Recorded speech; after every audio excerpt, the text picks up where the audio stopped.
following content is not intended as a substitute for professional medical advice, diagnosis, or treatment. Always seek the advice of your physician or other qualified health provider with any questions you may have regarding a medical condition.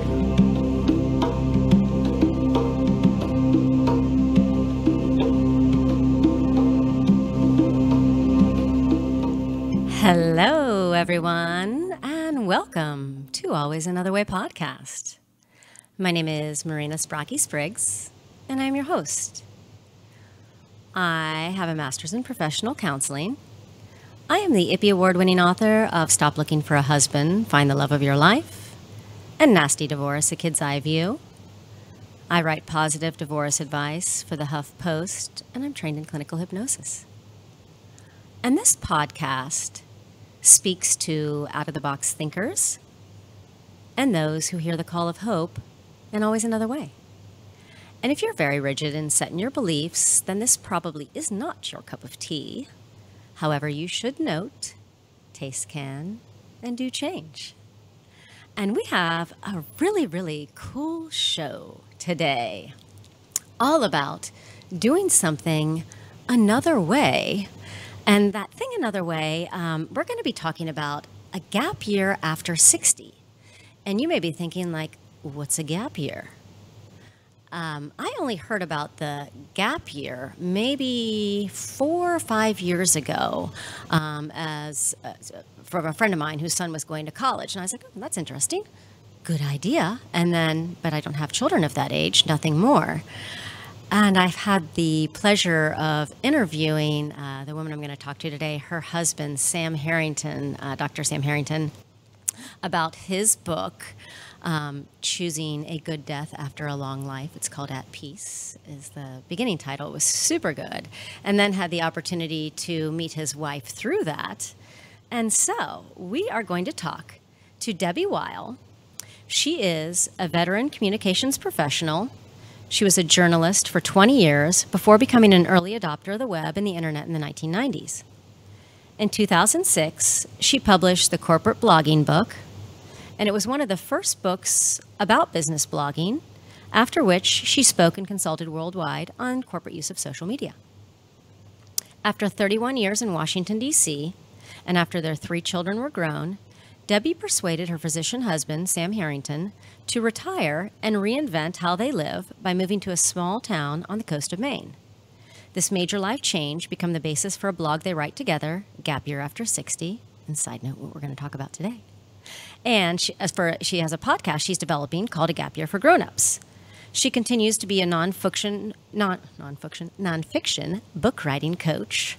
She also founded, produces, and directs Island Women Speak. It's a moth-like evening of storytelling by local women ages 20 to 94.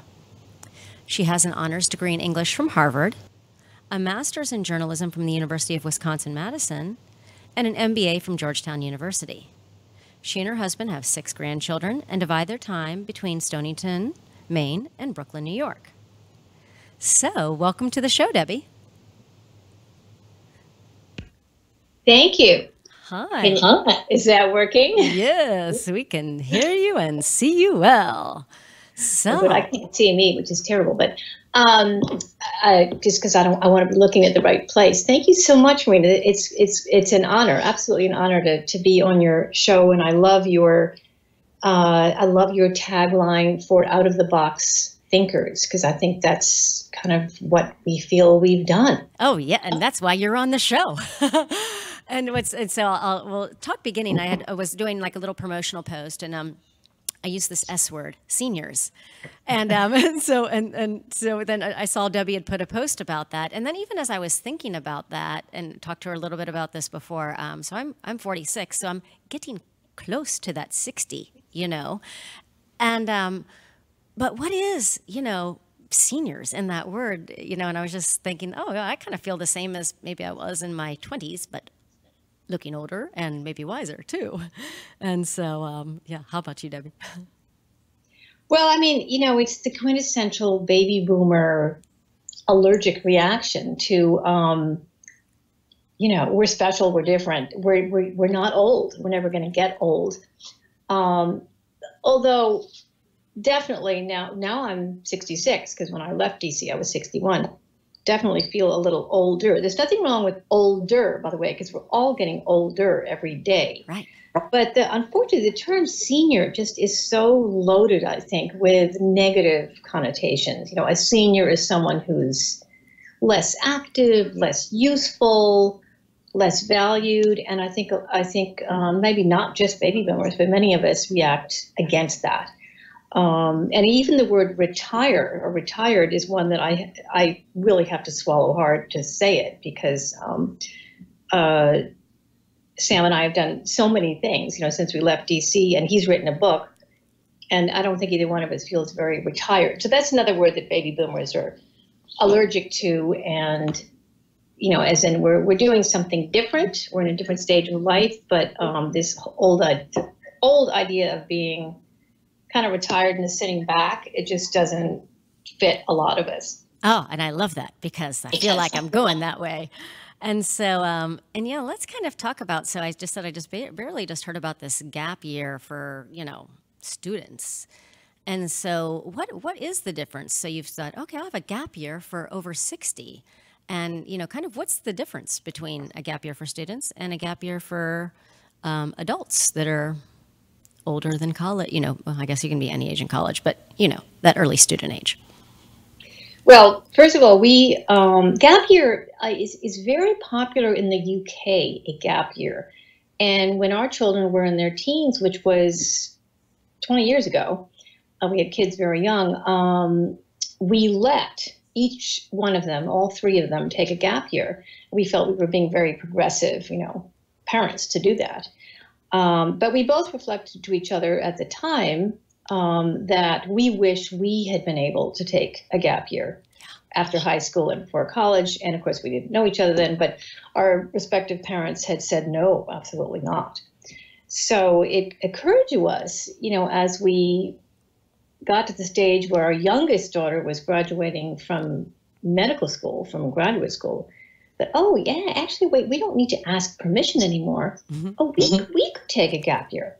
And, you know, and so what is it? Well, a student gap year is pretty much what it sounds like. I think it's especially valuable for students who've really studied very, very hard. They've just been nose to the grindstone for 12 years and want to take a break and experience a little bit of real life before hitting the books again. So that, of course, is the biggest difference, because, I mean, this gets kind of meta, but we'd already had a real life, but we still wanted to experience something different, and we can talk more about that. So that's the biggest difference. And students want to get a taste of real life, and I think grown-ups maybe want to get away from their current real life and try something different for various reasons. Right. Right. And so with that gap year, now that we're moving to grown-ups, and then maybe somebody might think, well, is that like a sabbatical or something? Or what is that difference between taking that translation? And I guess to rewind a little bit, that's just so awesome that you let your kids take a gap year, and I wish I would have been able to do that, just to think about some more things too, but here we are. I'll wait for the gap year next. So with the difference between a gap year and a sabbatical, what are the main differences between those two? Well, again, this is a little bit semantics, and I'm just laying on my definition, but generally a sabbatical is very clear. It's usually associated with academics, and you get it every 7 years, and you go away and you come back. It's very clear. Sabbatical means it's a break from what you're doing and you're going to go back. Okay. And a gap year, our feeling is, certainly the way we've experienced it, and even just the way I want to define it, is it's a timeout, it's a break, a radical break in how you live and where you live and what you do. And at the end of it, you may continue changing and evolving. You likely, as a grown-up, don't go back to where you were before. So it's really not a sabbatical. It's a step, or it's a stepping stone to changing or reinventing your life. And I would submit that it's a necessary one, because it's really hard to go from, you're living in DC and you have a professional life to, oh, now we're going to do this. Usually you don't know what you want to do next. You need a gap. You need a timeout to experiment and think about it. You really just have time to think. Yeah. Okay. So with that, so you got this idea from your kids, and then you approach your husband and say, okay, let's do this kind of gap year thing. So from there, how did kind of that, from, okay, idea to that, how did that decision-making process sort of take place? Where you thought, you know what, this is something that I might be interested in doing. You know, you're both very successful and just have careers going places, successful children, seems like everything's going great. You know, what was that like in that decision-making process? We're going to do something different. Well, I have to say it was not a 1 month, oh, let's take a gap year, and then the next month we did it. It is a decision-making process that probably happened over 2 decades, really, from the late 90s, when we realized our kids were teenagers and were going off to school, and we went out for lunch one day, and I have this vivid memory of sitting at a restaurant that had a butcher block paper tablecloth. It was a pizza restaurant. And Sam said, well, what's next for us? And he's not really into brainstorming, but he said that. And I got out a pencil and I drew this timeline across the tablecloth. And we suddenly started thinking, well, was there a different life than the life we were living in DC? And we scribbled things on it. We both signed it and dated it. It was 1998. And then I script off the piece of paper and I folded it up and I took it home and I put it on the kitchen bulletin board and I saved it for years. I kept moving it around. You have to keep things. You have the news notices. But it kind of went underground. It was gestating. It was just gestating. I think it's a long, slow conversation that you have over time, a number of times. And then there's some kind of there's just a point. There's some juncture where you suddenly think, oh, yeah, this is the right moment. At least that's how it worked for us, but I think it might work like that for a lot of adults, depending on how old your children are. If they're really young, you could take them with you. And Sam is really the one who retired from his medical practice, but he was ready to. And he did it on the early side. He was only about 61, but it's everything you've heard about practicing medicine and regulations and so forth. And he was very frustrated. And he, over a series of many, many conversations, he finally said, yeah, I think I've done it. I've done it. He was a very respected doctor and wonderful physician in DC. And he said, I've done it. I don't think I need to do it anymore. He said, I have nothing else to prove. And so then it was like one step at a time. So what shall we do? And then he said, oh, why don't we go live up on the coast of Maine, and we still have a little tiny vacation cottage. It'll be inexpensive, and of course it's really remote, very remote in the winter. So why don't we go try that? And so he was now challenging me, and I said, well, wow, I don't know about the winter, but okay. So that's the decision making. It was very slow, and you have to kind of drop it for a while, particularly if you're in a relationship and one person thinks it's a great idea and the other person thinks you're completely crazy. It's like, I call it planting a seed. Plant a seed and then just drop it for a while. Nice. And how do you sort of define your purpose? So going to go someplace and defining, like, are we going to just tick off items on our bucket list, or just sort of reinvent ourselves? Or how do you kind of go about that decision-making and planning process? So you said it's sort of long, and then Sam says to you, okay, let's go here. And you're like, that's a great idea. So both in agreement, great idea, we can go somewhere. How do you take the idea to that next step of like, okay, so we could, it sounds good to like just rent a house for summer, but you're talking about doing something else, and then all those things that come with kind of starting anew. Well, we, at the same time we decided to do this, to leave DC, which was June of 2013, so just 5 years ago, I had this idea that we should start a blog and write a blog together, documenting, while it was happening, what we were doing. And the tagline for our blog is "Hungering for Change and Embracing Uncertainty." Ooh, love it. It turns out embracing uncertainty is very difficult for me, even though I had the idea and I was sort of the adventurer. So the answer to, what were we going to do? We didn't know. We were going to experiment. And it was pretty darn scary, really. As in, would Sam just miss his medical practice so much that he'd have to go back to it in some way? The answer to that was no. So we scheduled a few things for the gap year. We scheduled going to France and studying French intensively. We both speak French somewhat, but something we'd always wanted to do. And we also scheduled another chunk of time in the winter to go to Africa and volunteer, which is, again, something we had done together when we were in college. And it always said, we want to go back to Africa, and then it sort of never happens.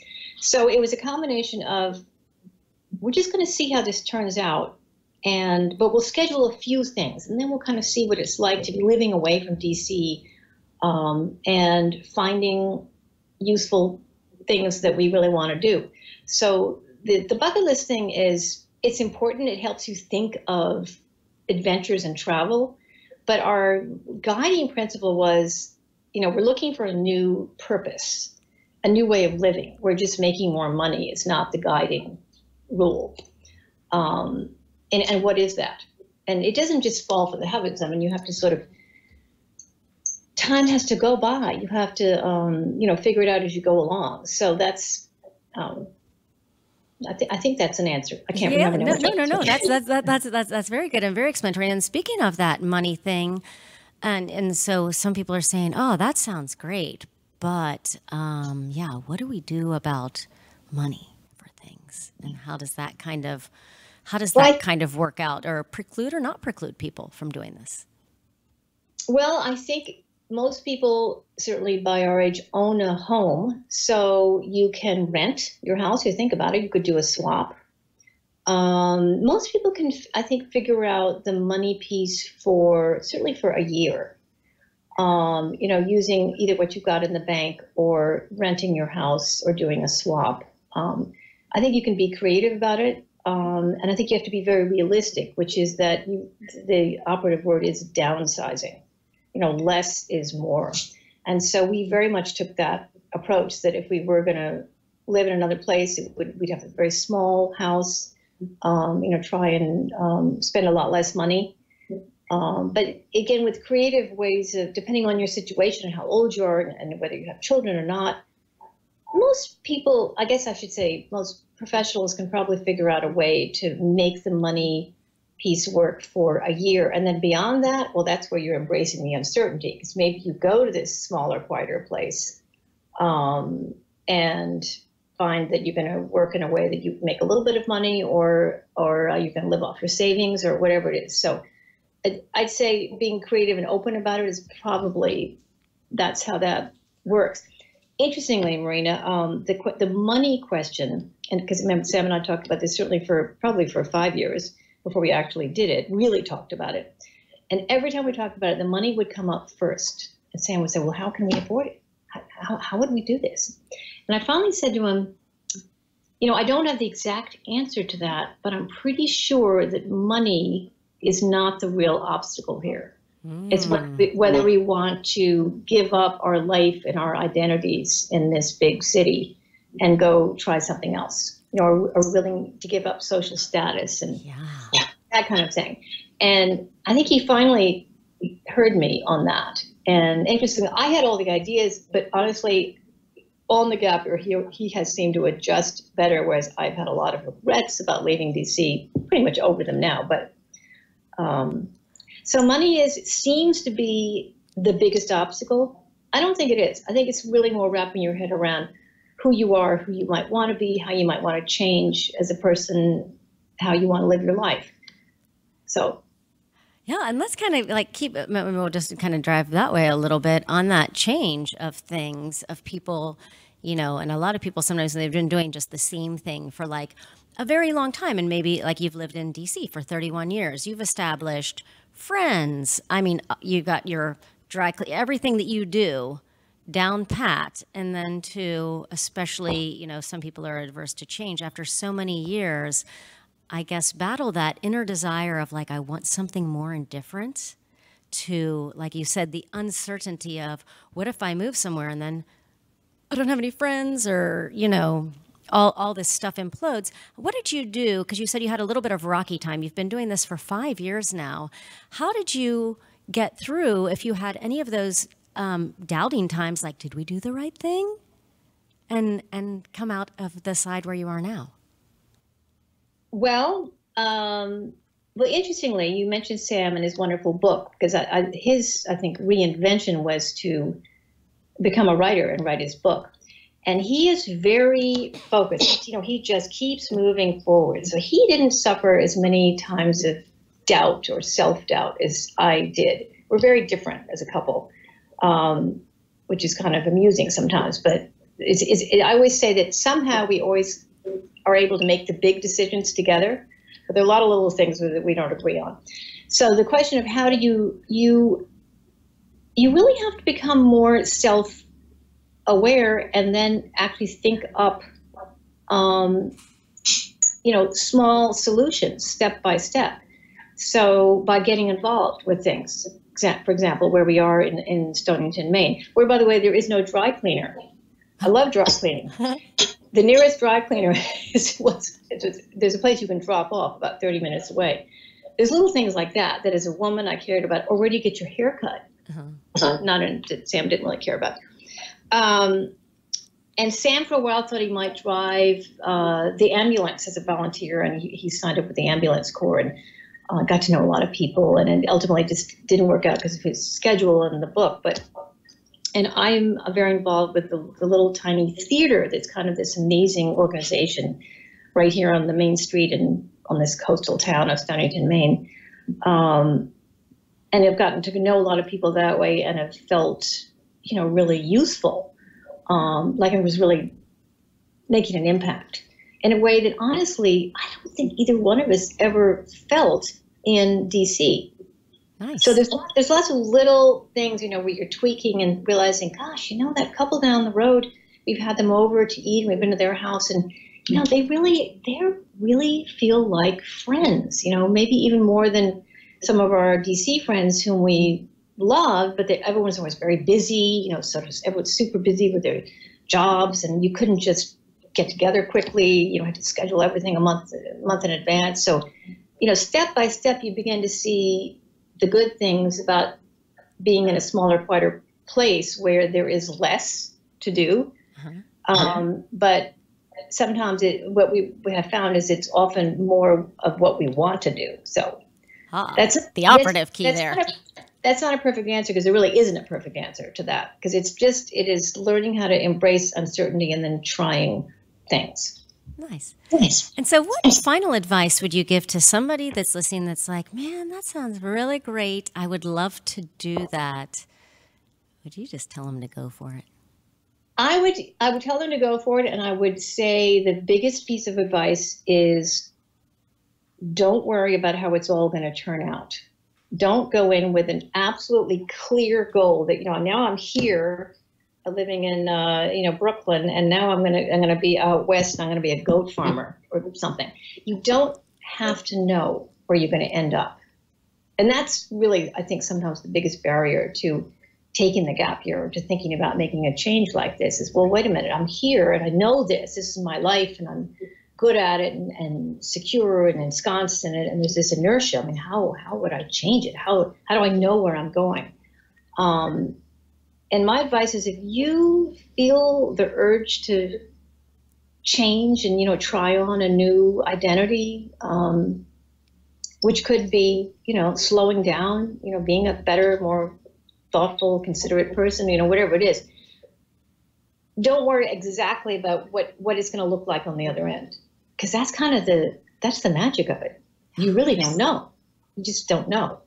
And if you're willing to take the leap, which is scary, but also exhilarating, I think you'll be surprised with what happens next. And you might be thrilled. And if it doesn't work out, you ask yourself, what's the worst thing that can happen? You can go back to what you were doing before. I love that. Well, I think that is just a perfect way to end this show. But before we go, can you just let everybody know where to find you so they can just get some extra inspiration? Well, the best place is probably my website, which is debbieweil.com. And I guess it'll be there in your notes, but DEBBIEWEIL.com. It'll be on your page. And when the podcast launches, and it got a little delayed this summer, that'll be there, and my book coaching. And I have a free newsletter. And if you sign up, you get this wonderful guide to writing that the free guide that I've written. And yeah, that's best. And I'm also on Twitter and Facebook and LinkedIn and whatever as Debbie Weil everywhere else. So you can always find me. Well, thank you so much, Debbie. It was such a joy to talk to you and just so inspiring. And I just love that you're just doing all these things another way. And I'm going to do a gap year like that, or years, when I get all my kids out of school. Good. Something to look forward to. Start planning now in a very low-key way. Yes, and I love that, just to embrace uncertainty and do the unknown. And find Debbie. I'll put it all in the show notes. And for all of you listening, more inspiration for you. You know that there is always another way.